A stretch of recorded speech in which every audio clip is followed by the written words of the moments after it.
Fala galera, tudo bem?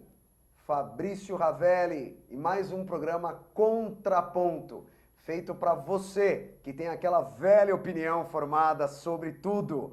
E falando em opinião, hoje é o que nós mais vamos ouvir aqui nos estúdios da UOL TV. Então valeu a você que está nos assistindo ao vivo, agora, para debater esse assunto que hoje, pessoal, trouxemos duas pessoas gabaritadas aqui. Você já foi prejudicado pela imprensa? Você acha que nós temos uma imprensa democratizada, fiel? Qual a sua opinião sobre a imprensa? Hoje nós estamos vendo nas redes sociais diversas pessoas debatendo esse assunto. Algumas concordando com a democratização, outras nem tanto. Então hoje a minha pergunta é a seguinte: a lei que prevê o direito de resposta é justa? E aí, você tem uma opinião formada sobre isso? Se você tiver, vá agora facebook.com/contraponto.tv, twitter.com/contraponto.tv, porque aqui no estúdio nós vamos bater esse papo, trocar essa ideia com a Mônica Galvão, sócia do escritório Rodrigues Barbosa, McDowell de Figueiredo, Gasparian. McDowell. Eu ia falar Dowell. McDowell de Figueiredo, Gasparian. Advogados. E a Renata Miele, que é a secretária-geral do Fórum Nacional pela Democratização da Comunicação. Tudo bem, meninas? Tudo bem, Fabrício. É um prazer estar aqui com você hoje. Tudo ótimo, Fabrício. Que bom a gente poder discutir esse assunto aqui no Contraponto. Feliz estou eu que debaixo dessa chuva de São Paulo, que não é a terra da garoa, é a terra da tempestade, vocês estão aqui hoje para debater esse assunto com a gente. Bom, pessoal, vamos começar nosso contraponto, respirando forte, que o assunto hoje, como vocês podem ver, hoje exclusivamente nós estamos num estúdio diferente, sem banda, porque o assunto vai longe agora. E a primeira pergunta vai aqui para Renata. Renata, eu queria que você falasse um pouquinho sobre essa lei e falasse por que essa lei do direito de resposta é necessária. Bom, Fabrício, na verdade, está previsto na Constituição Federal Brasileira, no artigo 5º, que a população, as pessoas têm direito ao direito de resposta com relação às matérias que julguem inverídicas ou ofensivas que são veiculadas nos meios de comunicação. Tanto no artigo 5º, como também no capítulo da comunicação social, existe uma referência sobre isso. A questão é que não existia até então uma lei infraconstitucional que regulamentasse qual o meio que a pessoa que se sentisse ofendida ou lesada por alguma notícia veiculada nos meios de comunicação poderia recorrer. Nós tínhamos até então a lei da imprensa, que era uma lei da ditadura militar, mas que foi julgada, entre os dispositivos, que a lei de imprensa tratava de várias coisas, entre os dispositivos lá tinha uma questão que regulamentava o direito de resposta, mas o STF julgou inconstitucional a lei como um todo, e aí nós perdemos qualquer regulamentação do direito de resposta. Fato é que em todas as democracias, ou praticamente em muitos países considerados referência, Espanha, Noruega, Portugal, França, possuem leis de direito de resposta. A nossa Constituição previa, mas não tinha regulamentação. E nós vemos e assistimos cotidianamente centenas, dezenas de casos onde a mídia destrói reputações, onde a mídia divulga inverdades ou comete erros, às vezes não propositadamente, e esses erros não são reparados de nenhuma maneira. Posso citar dezenas de casos aqui, e não quero citar nenhum caso envolvendo político, porque essa lei não foi feita para ajudar ou favorecer políticos. Vou citar um caso que talvez o pessoal de casa lembre, os mais velhos talvez, que ficou muito emblemático, que é o caso da escola base. Nós vamos falar sobre ele e também sobre casos de política. Claro, tá, mas estou citando esse porque demorou 18 anos para a justiça julgar e condenar, multar um meio de comunicação em função daquela cobertura em torno daquele caso. E no caso da mídia, você não pode esperar 18 anos, então você tem que ter regras que garantam... Até porque em 18 anos muita coisa acontece, adianta. né? Se você Depois tiver para reverter isso... Se você tiver uma manchete veiculada com o seu nome, ou com o nome da sua empresa, porque a lei também garante defesa de pessoas jurídicas, se você não tiver rapidamente como responder aquilo que você considerar que não está correto, a sua imagem já era. Pro beleléu, né? Então, acho que o fundamental, essa lei demorou muito tempo para ser aprovada, né? Ela é uma iniciativa do senador Roberto Requião, então era originária do Senado, de 2009, tramitou em todas as comissões do Senado, tramitou na Câmara, demorou muito para entrar na pauta do Congresso Nacional, nós acompanhamos isso de perto, chegou a entrar na pauta o ano passado, mas foi exatamente no dia do debate do decreto de participação social, que tinha sido então encaminhada pela presidenta Dilma Rousseff, a oposição obstruiu aquela sessão, saiu de pauta. Nós não imaginávamos que iria voltar e conseguiu então retornar à pauta e foi aprovado. Então ela é necessária, na sua opinião, de extrema... Eu não tenho dúvida nenhuma que é necessária, é um direito que estava sendo negado à sociedade brasileira por falta de regulamentação. Agora, Renata, eu primeiro quero pedir desculpas sobre a falha no nome do seu escritório, é minha obrigação saber. Imagina. Deixa eu te fazer uma pergunta, Renata.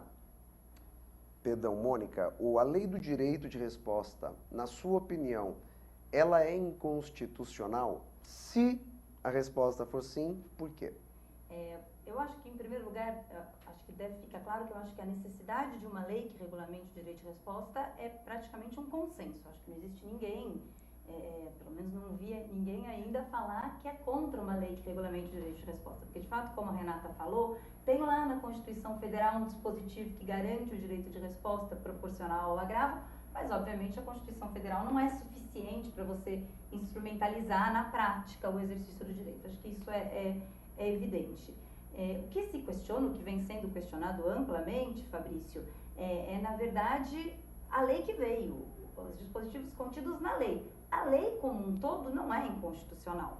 A lei, aliás, tem por base uma previsão constitucional, mas diversos dispositivos dessa lei são, sim, bastante questionáveis. Um deles, que inclusive já está sendo questionado perante o STF, a OAB correu rapidamente após a edição da lei, já entrou com uma ADI perante o Supremo Tribunal Federal, que aguarda a apreciação de pedido de liminar pelo ministro Toffoli, questionando um desses artigos. É uma questão um pouco técnica, mas enfim... Populariza essa questão, vou vamos tentar. lá. Facilita. Vou tentar. Que é uma previsão que existe na Lei de Direito de Resposta de que uma decisão do juiz de primeira instância. Então, um juiz de primeira instância dá uma decisão. Se esse processo for para a segunda instância, então para um grau hierarquicamente superior de decisão, é necessária a manifestação de 3 juízes para suspender essa primeira decisão. Então, é um contrassenso. Por quê? Para suspender a decisão de um juiz inferior, eu preciso da manifestação não de um juiz superior, mas de 3 juízes superiores. Isso fica ainda mais inviável na prática pelo fato de que a lei prevê, por exemplo, que a lei do direito de resposta vai correr nas férias forenses. Então, corre inclusive dia 26, 27, 28, 29 de dezembro. E aí, como que eu faço para reunir 3 desembargadores no dia 29 de dezembro para conseguir um efeito suspensivo numa decisão? Na prática, é muito difícil, se não inviável. Então, a lei, de fato, em que pese ela seja bem-vinda, ainda que seja muito bom, que se acabe com a insegurança que era a inexistência de uma lei que regulamentasse o direito de resposta, porque é melhor ter uma lei que regulamente o direito de resposta.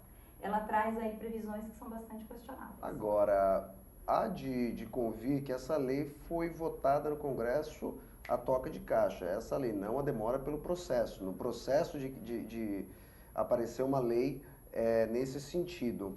Não, ela tramitou desde 2009. Ela teve um período longo de tramitação no Senado. Mas a votação dela em foi si... bastante rápido. A votação no rápido. plenário, Isso, né? Mas o rito plenário.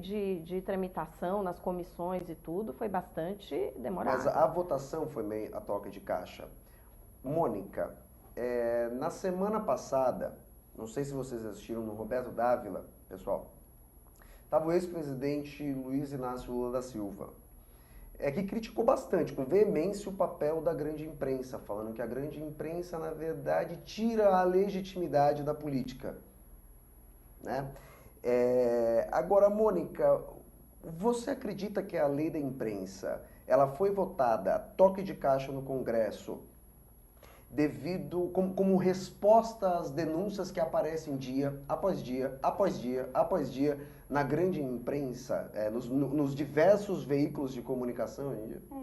Ainda que eu já tenha visto, Fabrício, porque eu não sei se vocês também têm acompanhado aí pela imprensa, já vi uns 2 ou 3 políticos sacarem aí a lei de direito de resposta como ameaça, né? Um deles, João Paulo Cunha, questionado aí acerca de um fato que não me era muito favorável, respondeu dizendo que, inclusive, se aquilo fosse publicado, ia pedir direito de resposta. Ainda que isso já tenha sido alegado aí por 1 ou 2 políticos, não acho que tenha sido especificamente por causa disso. Acho que o papel da imprensa, via de regra, é fiscalizar principalmente a atividade de agentes públicos. Então, a imprensa traz denúncias desde sempre e para sempre. De fato, como a Renata chamou a atenção, era necessária uma lei de direito de resposta. Eu não acho que veio especificamente como uma resposta às denúncias que vem surgindo Você dia acha que após isso dia. ajudou? Você acha que isso é um elemento, dentre outros?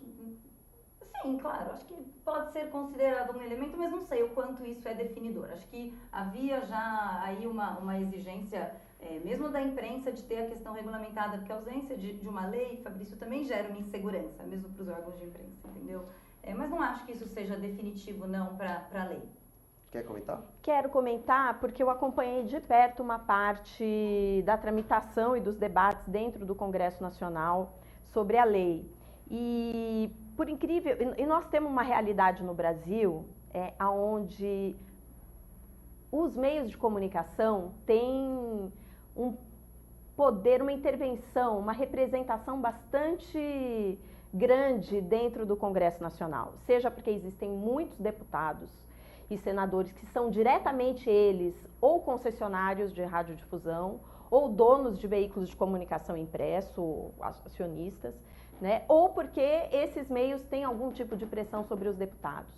E durante o processo de tramitação, o que ficava bastante claro, né, principalmente até o ano passado, era uma contrariedade da maioria dos deputados com relação à aprovação dessa lei na Câmara dos Deputados. Então, não existe o papel da imprensa, que a gente pode discutir aqui, o papel da mídia como ator político no contexto social hoje, não acho que tenha sido o fator que levou à aprovação da lei, né? Eu acho que foi um debate longo, onde se ficou claro que existia necessidade de se criar uma lei que regulamentasse isso. Isso já tem desde 2009. Uma grande parte dos deputados foram contra. Então, eu não acho que isso tenha sido preponderante para a aprovação desse projeto. Mas você acha que e o próprio presidente da Câmara dos Deputados, apesar do projeto ser do senador Requião, que é do partido dele, mas eles não são, digamos, da mesma linha dentro do PMDB, o Eduardo Cunha disse, quando assumiu a presidência da Câmara dos Deputados, que nenhuma lei de regulação da mídia passaria enquanto ele fosse presidente da Câmara. Ele até usou a expressão só por cima do meu cadáver. E eu acho que essa lei só passou porque ele ficou tão acuado que ele não teve como barrar a aprovação dessa lei, mas não tenho dúvida nenhuma que, ao contrário do que muitos veículos disseram, ele não foi o patrocinador dessa lei. Essa pergunta vem porque ela foi votada no momento onde existem acusações por todos os lados, ou seja, por isso a pergunta. Mas é que ela vem é que ela chegou a entrar no plenário o ano passado. Então é que tem todo um rito na Câmara. Você como advogada, Mônica, você como trabalhando na área jurídica, o que muda na realidade jurídica das redações, no dia a dia, com essa lei? Veremos. Mas o que tem nos preocupado agora? Acho que, primeiro, é importante deixar claro que, assim, de 2009, que foi quando o Supremo Tribunal Federal derrubou a lei de imprensa, até agora, quando foi editada a nova regulamentação do direito de resposta, não é que o direito de resposta parou de existir. Não é isso. O Judiciário vinha ainda assim concedendo direito de resposta com base na disposição constitucional, com 1000 restrições, com muita insegurança por causa da inexistência de lei, mas havia aí ainda, com base na previsão constitucional, uma garantia do direito de resposta. Com o advento da lei, chegando essa nova lei, tem algumas coisas que ainda nós vamos saber exatamente como funcionam, como vão funcionar na prática. Mas, em primeiro lugar, é muito importante que as redações, principalmente as pequenas redações, tenham um mínimo de estrutura já preparada para receber algum pedido de direito de resposta. Porque os prazos previstos na lei são extremamente curtos. São. Bastante curtos. Verdade. Nós vamos conversar sobre isso. O prazo, por exemplo, de manifestação prévia é de 24 horas. Então, para um grande veículo, que já tem um jurídico interno, que já tem uma estrutura, que já tem canais de comunicação, a questão se resolve com razoável simplicidade. Provavelmente ele já tem alguém para acionar, alguém que já conhece o funcionamento da empresa. Mas para um blogueiro pequeno, para um site pequeno, para uma empresa pequena, você em 24 horas contratar um advogado, fechar honorários, se preparar para apresentar uma defesa, é um prazo bastante escasso. Então, a recomendação é que os blogueiros, os autores de conteúdo, aquelas empresas que ainda não têm essa estrutura, tenham um mínimo de preparação para receber esses pedidos. Mas a pessoa, só para o pessoal entender que está nos assistindo, a pessoa que se sentir ofendida por matéria na imprensa tem até 60 dias para entrar com o pedido. E vale dizer que eu acho que tem um fator... E a imprensa, eu só quero deixar isso muito claro, porque é uma informação muito importante até para as pessoas que se sentiram ofendidas, ou seja, eu queria que você explicasse um pouquinho, muito rapidamente, ou seja, a pessoa que se sentiu ofendida tem 60 dias e a imprensa tem 24 horas para responder. Mas a primeira fase é extrajudicial. Então, acho que isso também a gente precisa considerar e que é um fator que eu acho muito positivo na lei. Porque ela diz que você tem até 60 dias para contatar o veículo de comunicação, já com a sua pedido, com o texto que você gostaria que fosse publicado. E o veículo tem, se não me engano, 7 dias para acolher extrajudicialmente ou não. E publicar. Caso queira. Então, ou seja, o prazo, na verdade, ele é bom para quem se sente ofendido e um pouco curto para a questão da imprensa, né? Sim, de fato é assim, porque por mais que haja, Renata, um prazo, um período extrajudicial, aí de fato existe, num primeiro momento, a parte ofendida, ela pode simplesmente contatar o veículo de imprensa, dizer as razões pelas quais ela quer o direito de resposta, mandar o texto e ver se é atendido ou não extrajudicialmente. Aí o veículo que acatar o pedido, publica o direito de resposta e, em tese, a coisa ficaria encerrada. Ainda assim, isso não exclui a necessidade de, eventualmente, numa ação judicial, a parte ter que tomar uma série de medidas formais. Novamente, para os grandes veículos, imagino que assim, vai ser bem corrido, mas não é inviável. Mas, pequenos veículos... Mas justamente quem questiona a lei hoje são os grandes veículos. Porque os pequenos veículos e os blogueiros, e eu posso falar porque sou de uma entidade que atua junto com os blogueiros, são favoráveis à lei. Quem é processado hoje por produzir conteúdo são os blogueiros e a maioria dos processos partem dos escritórios de advocacia dos grandes veículos de mídia. O Luiz Nassif é processado pelas organizações Globo, Paulo Henrique Amorim, a Zenha, Rodrigo Viana, ou por políticos, que é o caso, por exemplo, de um blogueiro do Paraná.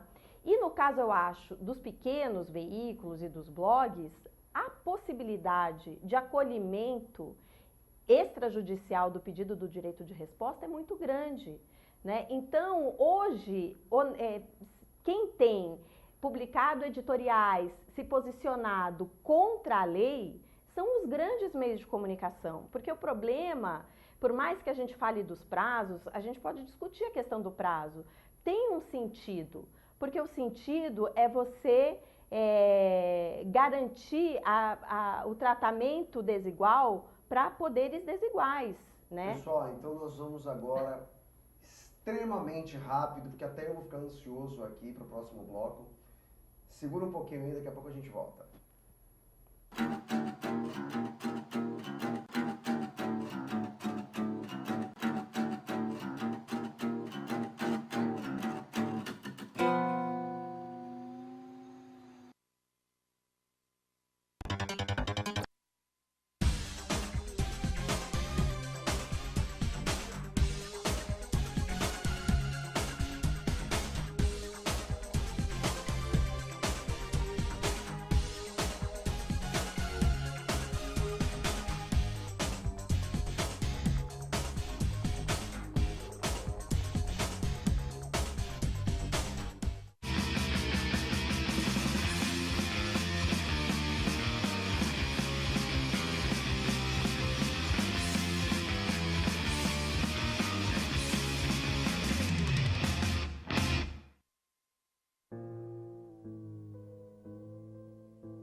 triste.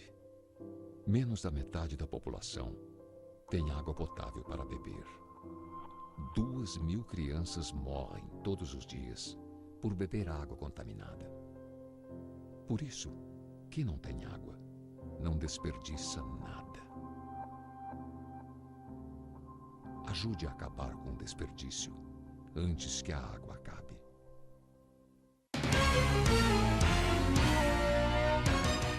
Pode respirar fundo. Agora os ambientes coletivos vão ficar 100% livres de fumaça, como bares, restaurantes e lanchonetes.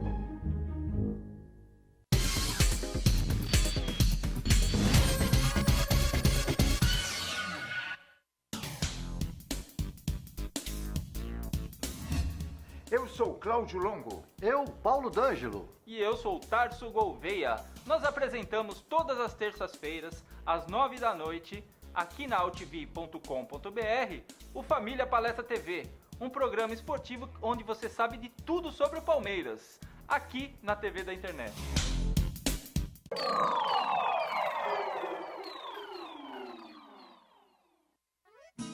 Ei, Pantanal! Que maravilha, sou! Mas aqui os peixes já estão diminuindo. Por isso, é bom cuidar e proteger os rios que é aqui, ó, de onde eles nascem. O Pantanal depende das nascentes e das cabeceiras. E nós também, ué. Então, pessoal, vamos ajudar. Afinal, tamo tudo junto, no mesmo barco.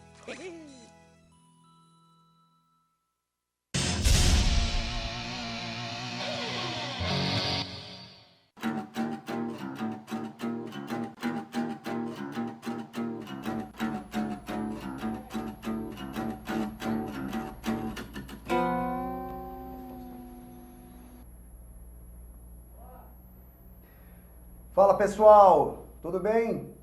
Fabrício Ravelli, estamos de volta com Contraponto, o programa criado para você que tem aquela velha opinião formada sobre tudo. E aqui o assunto de hoje é: a lei do direito de resposta é justa? E aí, tem alguma opinião sobre isso? Visite agora facebook.com/contraponto.tv, twitter.com/contraponto.tv. No Facebook você vai encontrar uma enquete. Responda, que é essa pergunta que eu falei. Deixa seu comentário, pergunte. Hoje nós estamos aqui com Mônica Galvão, advogada, Renata Miele, secretária-geral do Fórum Nacional pela Democratização da Comunicação. Pessoal, no bloco anterior nós estávamos conversando sobre o tempo, o prazo que a lei prevê para aquele que se sentiu ofendido pela imprensa recorrer e o prazo que a imprensa tem de acatar ou não o pedido dessa pessoa. Enfim, até então, a Renata deixou claro aqui, ou seja, o tempo da imprensa é curto, mas é necessário que seja curto. Não é que é necessário que seja curto. A questão é que você dá um prazo maior para quem é hipossuficiente diante do poder econômico que tem os grandes meios de comunicação, ou a mídia como um todo. Então você dá um prazo, até porque você tem que pensar de maneira mais ampla. Nem todas as pessoas têm conhecimento, têm as informações, vão buscar reunir as informações para poder fazer o pedido do direito de resposta. Então você dá um prazo. Os meios de comunicação têm um prazo. O ideal e o que nós esperamos com a lei é que a lei ela tenha um caráter, na verdade, anterior. Ou seja, o que nós vemos hoje é uma parte dos meios de comunicação publicarem notícias sem ouvir o contraditório, sem checar as informações. Então você vai dar notícia sobre uma pessoa, ou sobre um caso, ou sobre um acontecimento, você ouve só um lado na notícia e você não busca a reparação, o outro lado, né? Então, acho que acho que o que a gente tem que pensar é que o objetivo dessa lei também seja produzir um jornalismo de melhor qualidade, jornalismo mais responsável e, no caso de haver a necessidade da reparação, os meios de comunicação têm que ser céleres em fazer isso. Né? O que você acha desse prazo? Comenta um pouquinho, Mônica. Acho que o prazo é obviamente bastante curto e acho que assim, o prazo de 60 dias para a pessoa fazer a reclamação, é um prazo razoável, é um prazo similar ao que havia na antiga lei de imprensa. Acho que realmente, a Renata tem razão, é o prazo para a pessoa decidir se vai entrar ou não, reunir a informação. O problema não está no prazo de 60 dias para a pessoa entrar com pedido de direito de resposta. O problema está no prazo de 24 horas para a resposta. É um prazo excessivamente curto. Duas coisas que a Renata me falou chamaram minha atenção. Em primeiro lugar, ela disse que é provável que os blogueiros acatem o pedido extrajudicial de direito de resposta. É provável mesmo que eles acatem o pedido extrajudicial de direito de resposta com medo do prazo curto e do procedimento previsto para o trâmite judicial, para evitar ter que correr atrás de um advogado em 24 horas, não ter tempo para negociar, não ter tempo para reunir a informação. Possivelmente, muitos blogueiros acabem optando por fazer a coisa da maneira mais simples e concedendo espaço para a resposta, quer concordem, quer não com a resposta. Então, isso é um risco. É o risco justamente dos veículos de imprensa se sentirem amedrontados, principalmente dos pequenos veículos. Aí eu chamo também a atenção para um outro fato. O fato de que o que demora num processo hoje não são os prazos para a resposta. O prazo de 24 horas, se não fosse 24 horas, se fosse 48 horas, se fosse 5 dias, isso teria um resultado prático muito pequeno para a demora do processo, porque todos sabem que o que faz um processo demorar é o prazo de escaminho, é o prazo que o processo fica guardado esperando o julgamento, o tempo que o processo fica esperando uma juntada de um documento. É isso que atrasa o processo, muito mais do que um prazo razoável para o veículo de imprensa, para o blogueiro, para a pessoa que está expressando a sua opinião se manifestar. Então, na minha opinião, não havia prejuízo nenhum em se garantir um procedimento mais bem estruturado para que todos tivessem voz no processo, e isso teria um efeito muito mais positivo para o resultado final do processo. Mas é porque eu acho que o debate do prazo, veja, eu acho que nós estamos num debate que é menor diante do que é a lei.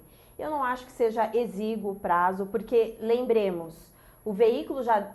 Quando chegar a decisão judicial, o veículo já vai ter sido procurado pela pessoa e se o veículo negar o direito de resposta no prazo de 7 dias, que é só então quando a pessoa vai acionar a justiça, o veículo já vai ter o conhecimento de que ele negou aquele pedido e que ele poderá ser contestado judicialmente. Então, nesse prazo, ele já deve, imagino eu, procurar reunir as informações para fazer a sua defesa em 24 horas.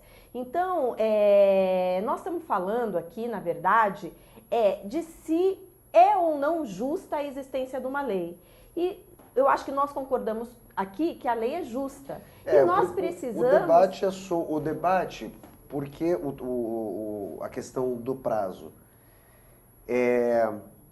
porque é uma pergunta que o João Gabriel Gênova nos fez, que eu acho que pode dar uma continuidade nessa questão da lei. Quero te agradecer, João, obrigado por entrar no nosso Facebook. E se você também tiver uma pergunta, entrem agora, facebook.com/contraponto.tv, e deixe sua pergunta e responda a nossa enquete. A lei do direito de resposta é justa?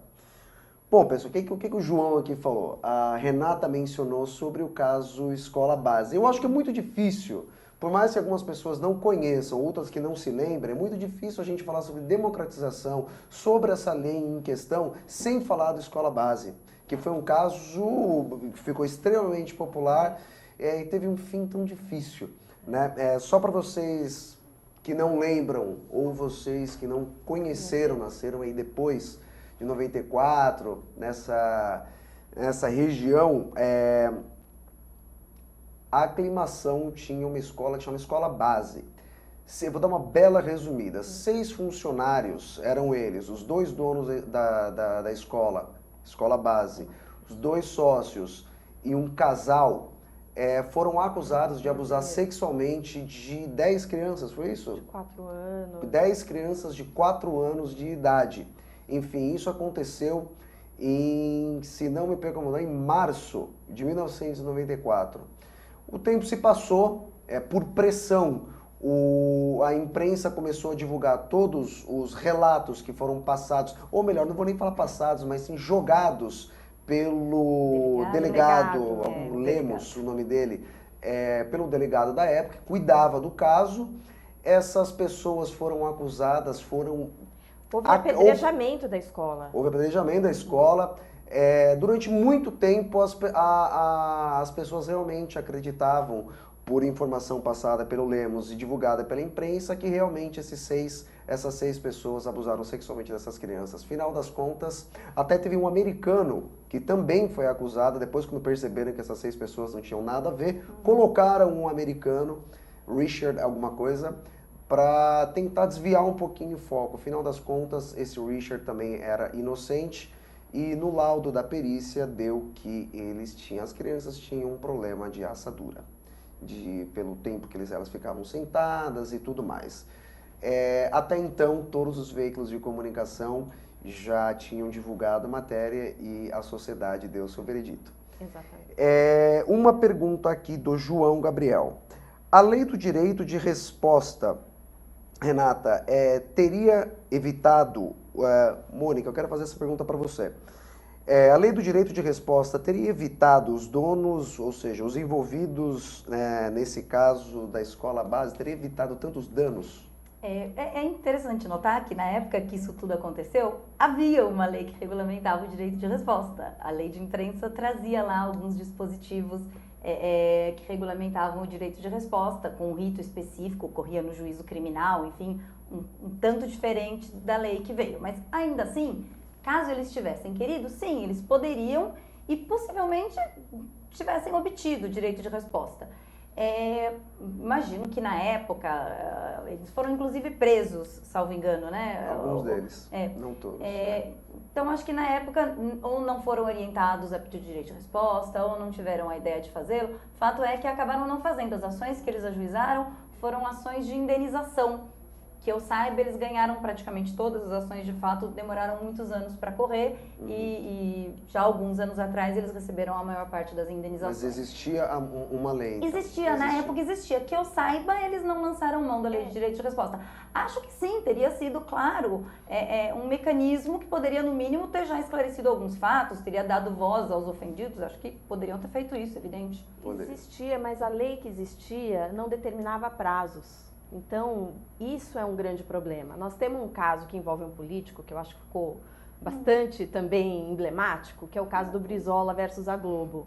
Né? Que ele ganhou depois. Ganhou depois de 10 anos que o Jornal Nacional teve que ler a resposta. Mas isso foi depois, quer dizer, ninguém mais nem lembrava.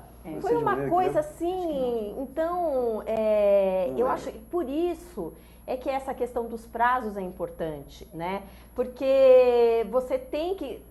Não adianta Devo dizer o seguinte, tempo. a lei de imprensa tinha sim prazos e não eram prazos longos. E o processo demorou não porque os prazos estavam lá. Era 90 dias de prazo decadencial para entrar com a ação. Exatamente. Sim, exatamente. E esses recursos e os prazos de escaninho e os prazos administrativos vão continuar existindo com a nova lei.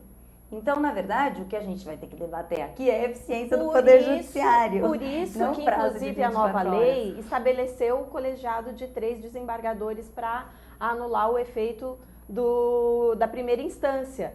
Então, porque você tem que criar uma forma de proteção daqueles que são menos, né, que têm menos poder econômico, político, social do que os grandes meios de comunicação. Eu acho, sobre essa sua pergunta, teria evitado? É difícil dizer se teria evitado, mas pelo menos você teria um espaço de contraponto. Eu vou lembrar um outro caso, por exemplo, que é o caso do padre Júlio Lancelotti aqui em São Paulo, que também foi um caso bastante emblemático. Ele procurou o direito, ele entrou com um pedido de direito de resposta e foi negado. Então, o que acaba acontecendo é que o judiciário acaba negando, porque existe um conceito, que eu acho que é um senso comum, que nós precisamos enfrentar na sociedade brasileira, de que o direito de resposta é um mecanismo para cercear a liberdade de imprensa ou para estabelecer uma censura.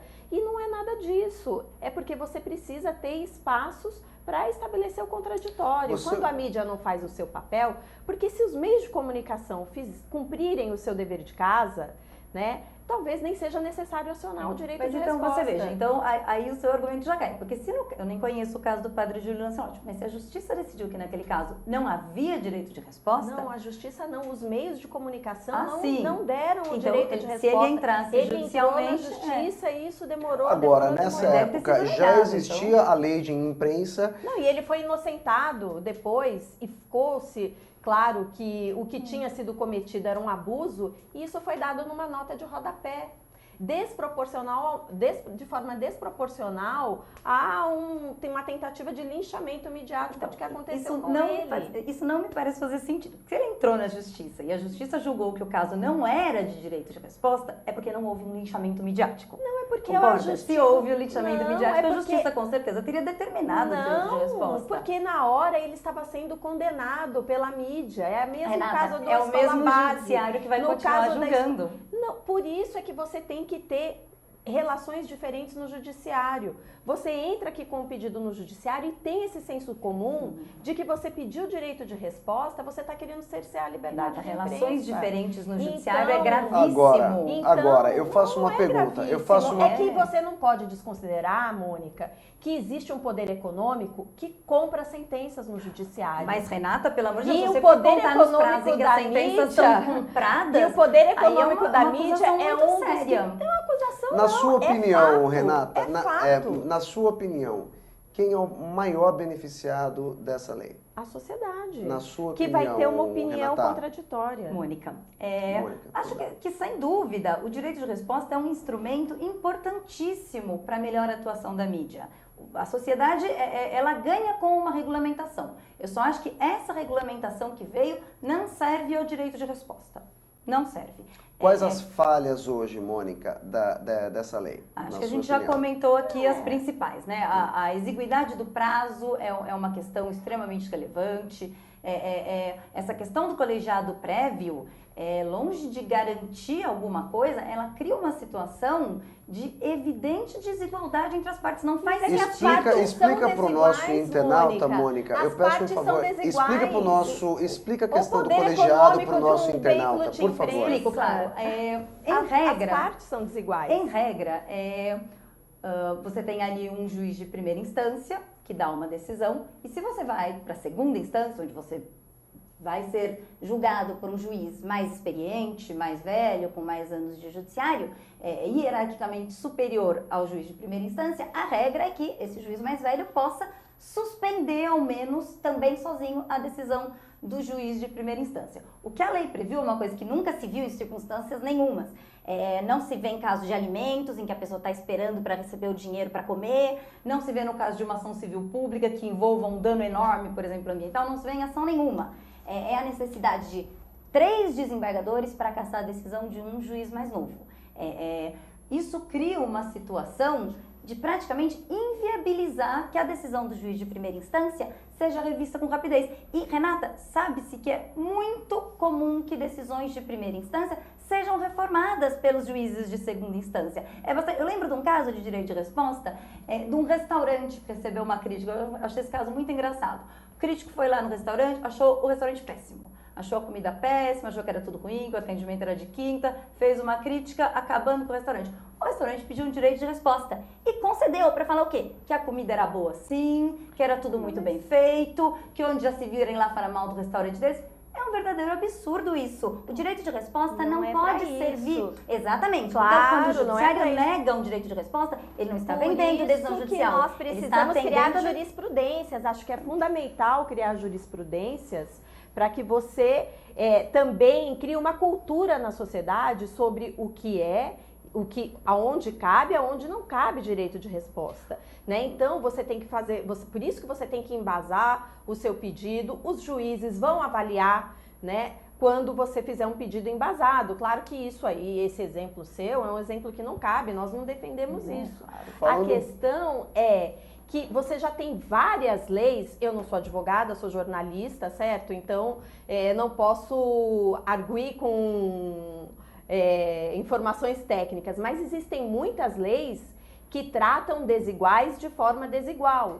Por exemplo, o Código de Defesa do Consumidor, o ônus da prova não é de quem faz a solicitação, é da empresa ou do prestador de serviço, porque se estabelece uma relação de desigualdade entre o consumidor e a empresa. Da mesma maneira, principalmente quando você está falando de uma coisa que é informação, que é comunicação, que causa danos inestimáveis para as pessoas. Renata, agora eu vou pedir...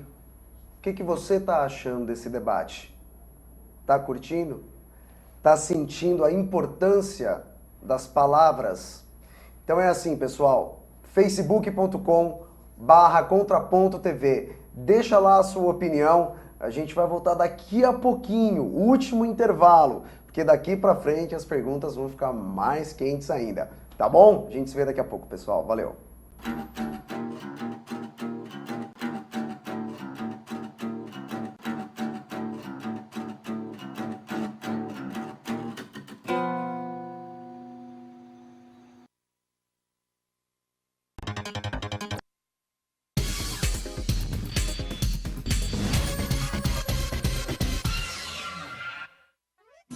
É, Pantanal! Que maravilha, sou! É, mas aqui os peixes já estão diminuindo. Por isso, é bom cuidar e proteger os rios em que é aqui, ó, de onde eles nascem. O Pantanal depende das nascentes e das cabeceiras. E nós também, ué. Então, pessoal, vamos ajudar. Afinal, tamo tudo junto, no mesmo barco.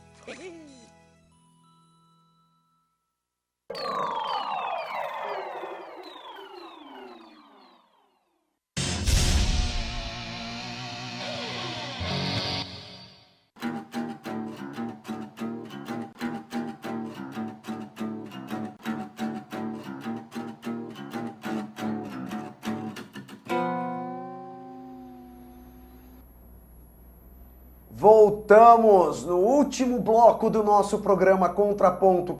Eu sou o Fabrício Ravelli e hoje nós estamos falando aqui sobre a lei do direito de resposta. Ela é justa? Você já se sentiu ofendido pela imprensa por alguma razão? Saiba que hoje você tem o direito, você tem uma lei que te protege. Agora, você tem que saber como ela funciona. E hoje eu estou aqui conversando com a Mônica Galvão, advogada, Renata Miele, jornalista. E o papo aqui, pessoal, tá quente e agora nós vamos para as cabeças. Mônica, para você. Na sua opinião, o direito de resposta, ele vai inibir um pouco o jornalismo investigativo? Acho que sim, pode vir a ter esse efeito. A Renata mesmo, né, já citou aí antes que é possível que os blogueiros, enfim, sejam mais sujeitos a resolver administrativamente os pedidos de direito de resposta. E acho que, de fato, é uma questão que vai ser levada em conta, sim, no jornalismo investigativo, eventual pedido de direito de resposta. Eu mesma já ouvi falar, também já comentei isso aqui, de 2 políticos que sacaram aí o argumento de direito de resposta quando ouvidos por jornalista, questionados por jornalistas, falaram, agora eu vou entrar com pedido de direito de resposta. Mas também acho, Fabrício, que venha para o bem, então, né? Que sirva para que a imprensa como um todo reveja seus procedimentos, seja bastante criteriosa ao ouvir o outro lado, é um dos cânones do jornalismo, ouvir o outro lado, tomar a posição do outro lado. Então, acho que sim, pode servir um tanto para inibir o jornalismo investigativo, que sempre é um jornalismo de risco, mas espero também que aí sirva para a imprensa reforçar as exigências de verificação de veracidade. Posso comentar? Comenta. Ela gosta de comentar, eu gostei gosto de comentar. disso. Sou Vamos lá, jornalista, Def, não jornalista pode, gosta de Def. comentar. Se não comentar, vou achar estranho. Eu acho que não. Eu acho que, na verdade, primeiro eu queria dizer assim, é verdade, algumas pessoas começam a usar, olha, tem direito de resposta. Primeiro, acho que as redações e as pessoas que trabalham com comunicação não devem se sentir de maneira nenhuma intimidadas diante de um argumento como esse. Porque eu acho que se você estiver fazendo o seu trabalho de maneira séria, com cautela, com checagem das informações, ameaças existem de todo tipo, mesmo antes do direito de resposta. Vou te processar se você fazer isso. siga com o seu trabalho. E acho que o jornalismo investigativo e a imprensa, a sociedade como um todo, só vai ganhar com a existência de um jornalismo mais criterioso. Então, eu não acho que vai inibir, eu acho que vai haver um acomodamento. Hoje, nós estamos vivendo uma realidade na mídia, na imprensa, que com a internet, tudo ficou muito mais rápido. Então, você vai numa redação... Tudo mais rápido, tudo mais populoso pra lá ontem. dentro. Então, você vai numa redação... Muita informação do ouvir dizer. E aquela coisa do furo, de que tem que ser rápido. Então, você vai numa... Não é, olha, são vários que você ouve do editor. Eu não consegui checar o outro lado. Ah, não tem problema não, a gente publica assim. Tem problema sim, não pode publicar assim. Porque é aquele medo do outro ir mais rápido. Então, eu acho que não é que vai inibir. Talvez vai demorar mais. Talvez o veículo vai ter queria publicar hoje, vai ter que esperar para publicar amanhã. E acho que vai haver um acomodamento e todo mundo vai ganhar, inclusive o jornalismo investigativo. Ô, Renata, muitos políticos hoje criticam o fato que a imprensa é desproporcional o espaço que eles dão muitas vezes para a resposta. Vamos tirar um pouquinho a lei. Ela vai entrar no final da pergunta. É desproporcional o espaço da resposta para as críticas que a imprensa faz, baseadas no ouvir dizer. Você acha que essa lei ela pode colocar um freio nesse denuncismo desenfreado que hoje existe? Qual o teu ponto de vista sobre isso? É que eu acho que não é que a lei vai botar um freio. Eu acho que a sociedade precisa parar e refletir um pouco sobre esse momento político que nós estamos vivendo, né? Nós estamos vivendo um momento em que a palavra de uma pessoa vale mais do que muitas provas, entende? Uhum. Então, essa questão da delação premiada, e aí você tem depoimentos que a pessoa hoje diz uma coisa, depois diz. Então, eu acho que num momento de tanta tensão política, eu não estou querendo defender ninguém, nem ser contra ninguém. Eu só acho que a sociedade, como um todo, precisa de um freio de arrumação. A lei de direito de resposta é isso, eu acho que, em parte, para as questões da imprensa. Agora, isso não vai resolver essa situação geral que eu acho que vive a sociedade, que está buscando sangue, que eu quero ver fulano preso, Beltrano. Então, eu considero que nós estamos vivendo um período onde nós precisamos parar, respirar, refletir um pouco antes de condenar pessoas. Né? Mas, Renata, isso é contraditório com o que você falou, porque você diz que o processo tem que andar rápido, que a parte tem 24 horas. Eu estou falando de outra coisa, Mônica. Eu estou então falando... serve para todo mundo, menos para a imprensa. Não, eu estou falando de outra coisa. Estou falando a sociedade precisa parar para olhar e rever os seus procedimentos. Eu não estou falando da lei da imprensa. Eu estou falando isso, o denuncismo que nós estamos vendo então, hoje. Se a lei da imprensa,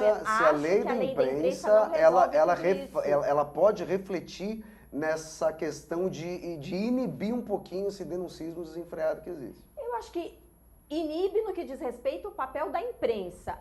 No que diz respeito a outras coisas, fica complicado. Então, por exemplo, nós estamos vivendo aí um processo no judiciário, vamos falar aqui abertamente, Operação Lava Jato, né? A imprensa vai deixar de divulgar as questões da Operação Lava Jato? Não necessariamente, não acho que deva fazer isso, certo? É papel da imprensa divulgar. Aí nós temos um problema que é anterior, que é a forma como esse procedimento está sendo encaminhado. Então, o que eu quero dizer é que a sociedade precisa pensar sobre os seus procedimentos como um todo. A lei de direito de resposta não resolve tudo. Mas você acha na sua... Essa questão, a delação premiada, essa questão de que você... tem muita gente defendendo que os processos não precisam correr em segredo de justiça, tem muita coisa que você... Então, você tem uma denúncia, eu denuncio a Mônica para a justiça.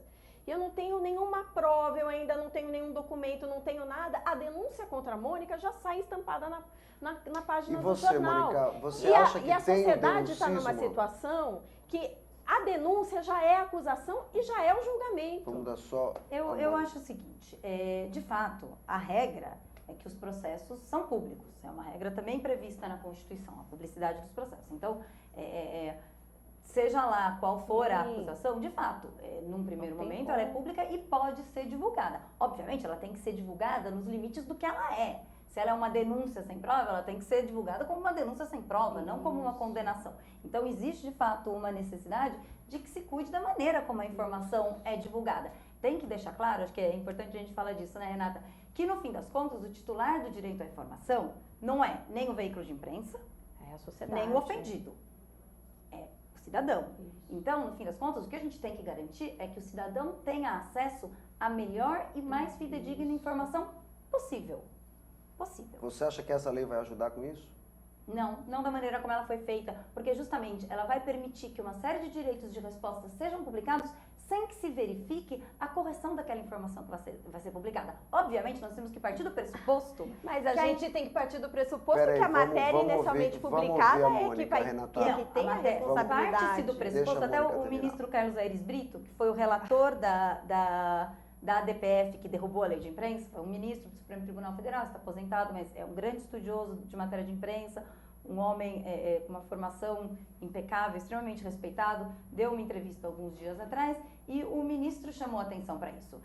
A regra, obviamente, é que a imprensa age de maneira E você correta. está considerando A que regra os juízes não é de primeira instância todos vão jogar de maneira errada os Claro que pedidos de não. direito de resposta? Claro que Então, não. nós estamos Claro que partindo não. do pressuposto que o juiz de primeira instância vai atender a Renata, todos os existe pedidos uma razão, indiscriminadamente. existe uma razão pela então qual se é ruim consolidou. dizer, eu acho que é errado você dizer que a lei não vai atender ao interesse do cidadão partindo do pressuposto que todos os pedidos serão aceitos sem que o juiz analise a procedência daquele pedido ou Renata, não. existe uma razão pela qual ao longo de... Você está sendo contraditório agora. Vamos ouvir Não a estou. Mônica, vamos ouvir a Não Mônica. estou, não.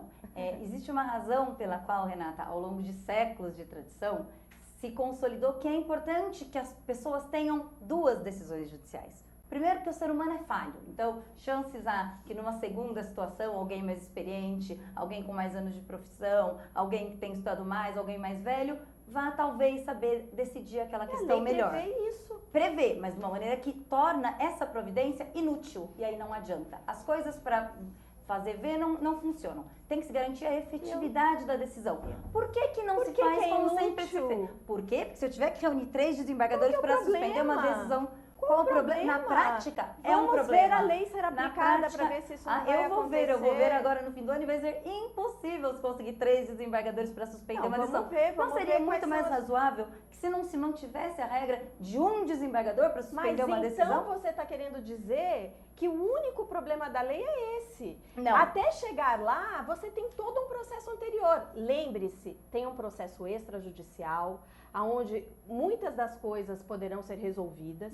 Tem um processo judicial onde você tem um juiz que vai ter condições de julgar se aquele pedido é procedente ou não.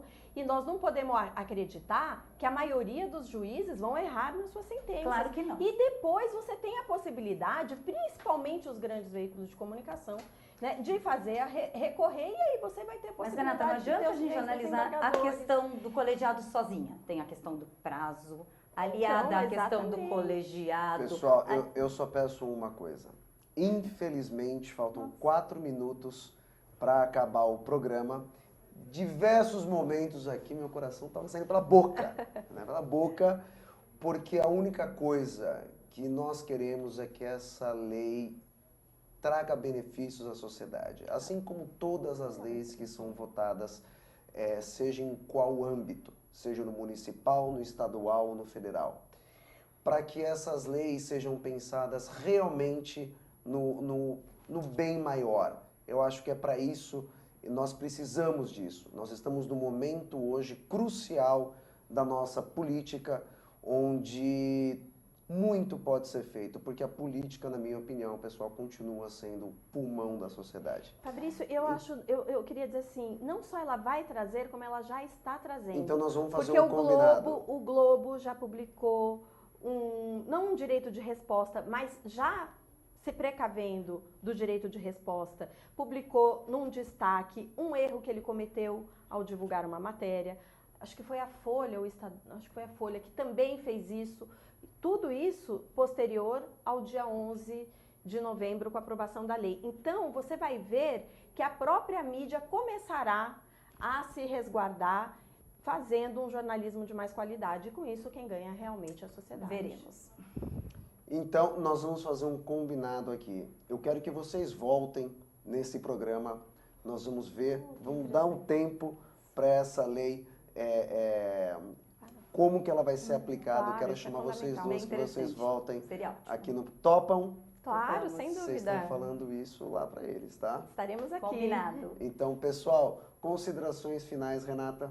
Eu acho que a minha consideração final é achar que, dizer, né, afirmar que toda lei que vise garantir um direito para a sociedade, ela é um ganho para a sociedade, né? E eu acho que essa é uma dessas leis, que ela garante um direito que até então estava sendo negado, né? E que vai permitir que a gente tenha um espaço público mais democrático, um espaço para o contraditório, um jornalismo mais responsável, mais sério. E eu acho que a sociedade tem a ganhar, isso faz parte da construção e da consolidação da própria democracia no Brasil. Mônica Galvão. Eu acho que é uma pena que a gente tenha perdido a oportunidade de produzir uma lei que realmente resguardasse a isonomia, resguardasse o equilíbrio, resguardasse, acima de tudo, o direito dos cidadãos a ter acesso a uma informação correta, bem apurada. De fato, existem leis que estabelecem diferenciação entre as partes, mas nenhuma lei pode afastar o direito de uma das partes, e é o que essa lei faz, é uma pena. Pessoal, e a sua opinião? Qual o seu contraponto desse debate? Deixa lá no nosso Facebook. Eu quero agradecer a todos vocês que nos assistiram ao vivo. Muito obrigado. Segunda-feira que vem, às 7h30 da noite, mais contraponto com uma nova pauta, com mais 2 ou 2 convidadas aqui. Muito obrigado, pessoal. Fabrício Ravelli desligando por hoje. Obrigado, valeu, galera.